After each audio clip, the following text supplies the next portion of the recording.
নিউজিল্যান্ডকে কেন আপনারা 2026-এর একটা অন্যতম ডেস্টিনেশন ভাববেন? আজকের ভিডিও এই নিয়ে। সো পুরো ভিডিওটা দেখুন। আশা করছি যারা স্পাউস নিয়ে অ্যাপ্লাই করতে চান বা ব্যাংকে যে বিষয়টা দেখানোর, তারপর হচ্ছে টিউশন ফি কখন পাঠাবেন, কতদিনে পিআর হবে, এই সব কিছু আজকের এই ভিডিওতে থাকবে। সো আমি চাই হেল্প করতে।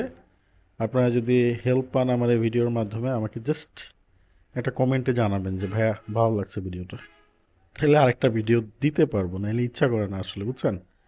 চলুন এইসব আজের পেছাল বাদ দিয়ে মেন ভিডিওতে যাওয়া যাক। আচ্ছা, আমি কেন বললাম নিউজিল্যান্ডকে আপনারা আসলে 2026-এ অন্যতম ডেস্টিনেশন ভাববেন? দেখুন, নিউজিল্যান্ড এখন পর্যন্ত ওদের ইমিগ্রেশন সিস্টেমটা খুবই শিথিল রেখেছে। দ্যাট মিন্স আপনার যদি ডকুমেন্টেশন প্রপার হয়, আপনি অ্যাপ্লাই করলে ভিসা হয়ে যাবে। তো মোটামুটি নিউজিল্যান্ডের কিছু বড় বড় শহর আছে। এর মধ্যে উল্লেখযোগ্য হচ্ছে Auckland, Wellington, Canterbury.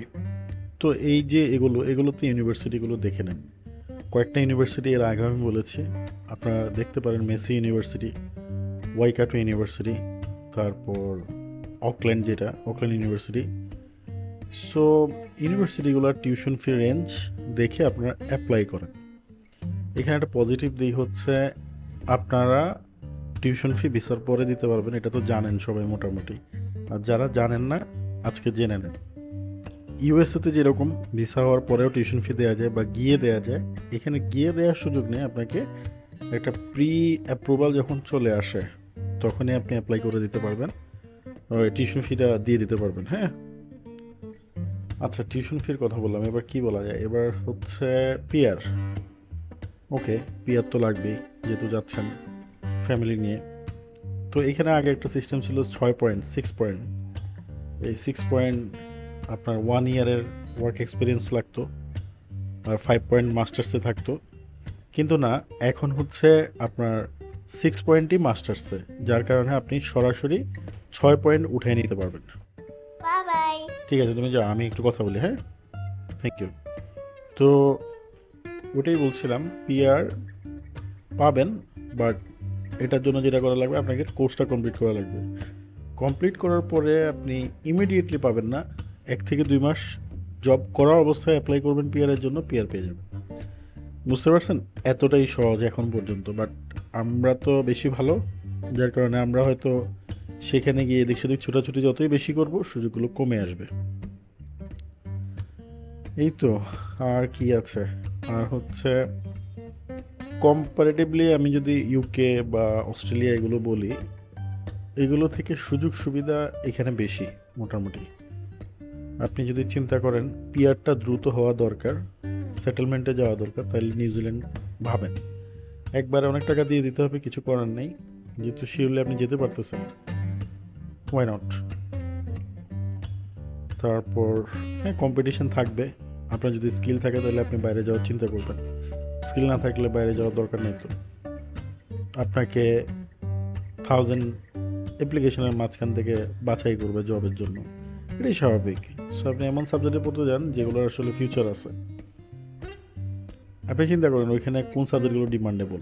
Nursing demandable, early childhood demandable, then engineering, civil ইঞ্জিনিয়ারিংয়ের বিভিন্ন ব্রাঞ্চ ডিমান্ডেবল, তারপর agriculture mostly demandable, then earthquake engineering আছে, আর অনেকগুলোই আছে, এগুলো খুব ডিমান্ডেবল। হ্যাঁ, এগুলো পড়েন, তাহলে অনেকে চিন্তা করে না নিউজিল্যান্ড থেকে অস্ট্রেলিয়া চলে যাবে, ওগুলোর দরকারও না।